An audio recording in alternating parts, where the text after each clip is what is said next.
वंश में जाकर के महाराज ऋषभदेव पैदा हुए। और ऋषभदेव कौन है?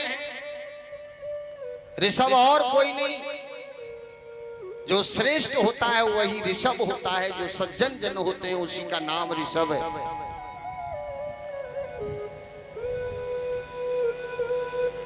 ऋषभ ने महाराज जैन धर्म अपनाया।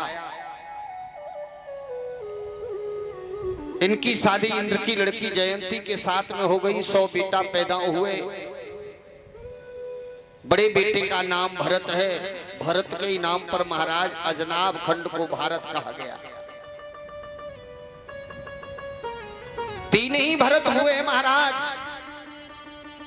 एक तो शकुंतला दुष्यंत नंदन भरत हुए और दूसरे दशरथ नंदन भरत हुए और तीसरे महाराज ऋषभ नंदन भरत हुए।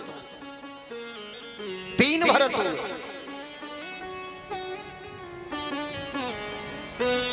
तीनों के नाम पर इस अजनाब खंड का नाम भारत पड़ा। बोलिए भारत माता की। आज महाराज धीरे धीरे एक दिन की बात है, ऋषभ ने अपने बेटाओं को बड़ा अच्छा उपदेश दिया। ध्यान देना, भागवत के अंदर 5वें अध्याय में महाराज 35 श्लोकों में इन्होंने उपदेश दिया अपने बेटाओं को कि नायम देहो देह भाजाम्रलोके कष्टानि कामानर्हते विभुजाई कि तपो दिव्यम पुत्रकायेन सत्वम शुद्धेदि स्याद ब्रह्म सौख्यं जन्मतम। क्या उपदेश दिया? ये शरीर दुखमय है, विषय भोग करने के लिए नहीं है। महाराज विचार करना, ऋषभ बेटाओं को उपदेश दे रहे हैं, ये शरीर विषय भोग के लिए नहीं है महाराज। ये भोग तो विषय भोगी ही करते हैं। इस शरीर से हमेशा मनुष्य को दिव्य तप करना चाहिए। इसी से अनंत ब्रह्मानंद की प्राप्ति हो जाती है। कि एवं मने कर्म वंशम प्रयुक्ते अविद्यामाग अतभुपधीयमाने प्रीतिर्निभावन्मय वासुदेवे न मुच्यते दे योगेन तावत है। अविद्या के द्वारा जो जीव आत्मस्वरूप के ढक जाने से कर्म वासना के वशीभूत हुआ है जो मनुष्य, तब तक देह बंधन से नहीं छूट सकता है जब तक वो भगवान की शरण में नहीं जाता। बड़ा सुंदर उपदेश दिया। उसके बाद ये भरत हैं, इनकी शादी हुई विश्वरूप की कन्या पंचजनी के साथ में। 5 बेटा पैदा हुए। सुमिति राष्ट्र भरत बड़े हैं। 1 करोड़ वर्ष तक इन्होंने राज किया है। और राज करने के बाद में महाराज पुलह आश्रम में जाकर के हरिहर क्षेत्र में ये चले गए, जहां गंडकी नदी है और नदी के किनारे महाराज तीनों कालों की संध्या कर रहे हैं। तीनों कालों की संध्या।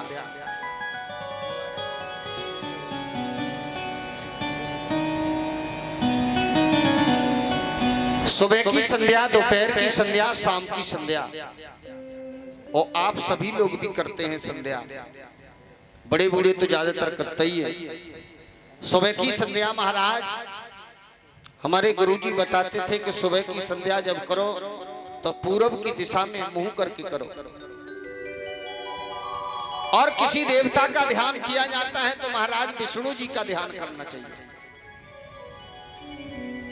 दोपहर की संध्या, दोपहर की संध्या करने वाले व्यक्ति हमेशा उत्तर की दिशा में मुंह करना चाहिए। दोपहर को भजन करो तब और किसी का ध्यान करना है तो महाराज ब्रह्मा जी का ध्यान करना चाहिए, क्योंकि दोपहर का समय जब होता है तब जीव रजोगुण में आ जाता है और रजोगुणी जीव ब्रह्मा की उपासना कर सकता है।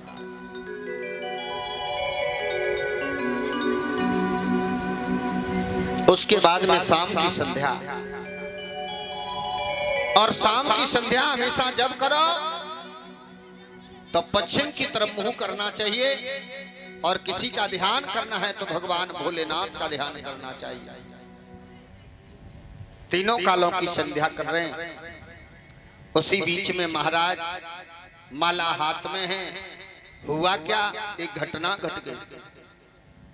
एक गर्भवती हिरनी जो है उस नदी के किनारे आ गई।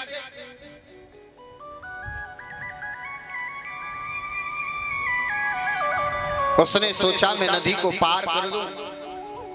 पार करना चाह रही थी, तभी तक दूसरी पार पे महाराज शेर दहाड़ लगा दी, और शेर ने जैसे ही दहाड़ लगाई, हिरनी डर की वजह से एकदम से छलांग भरी पानी में, पार नहीं कर पाई।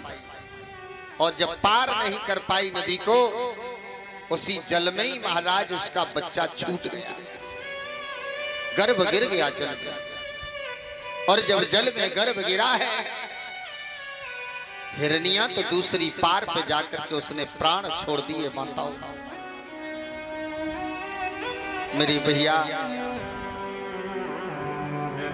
जो हिरनिया का बच्चा था महाराज जल में डूबता है, उछलता है। महाराज भरत की नजर पड़ गई, और जब भरत की नजर पड़ी, महाराज सोच रहे हैं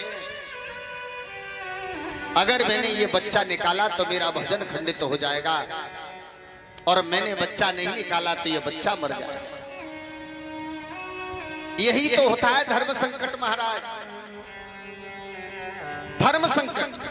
कि महाराज ये धर्म संकट ये भरत पे पड़ा। एक धर्म संकट प्रहलाद की मैया कयादू पे पड़ा। अगर पति की बात मानती है तो गोदी खाली हो रही है, अगर गोदी बचाती है तो पति धर्म जा रहा है।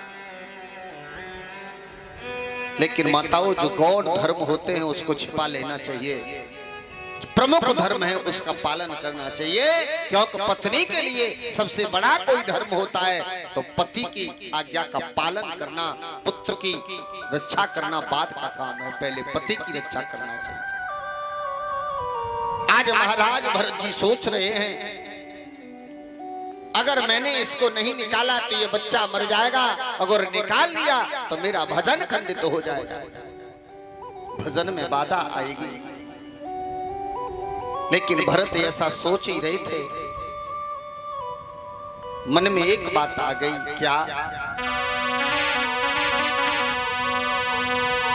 कि परहित सरस धर्म ना भाई, परहित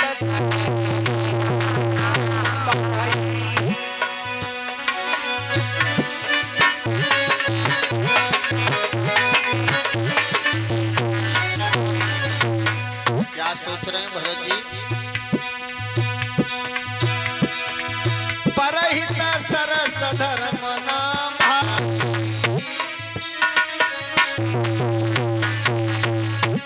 ए पर पीड़ा समनाय धबाई,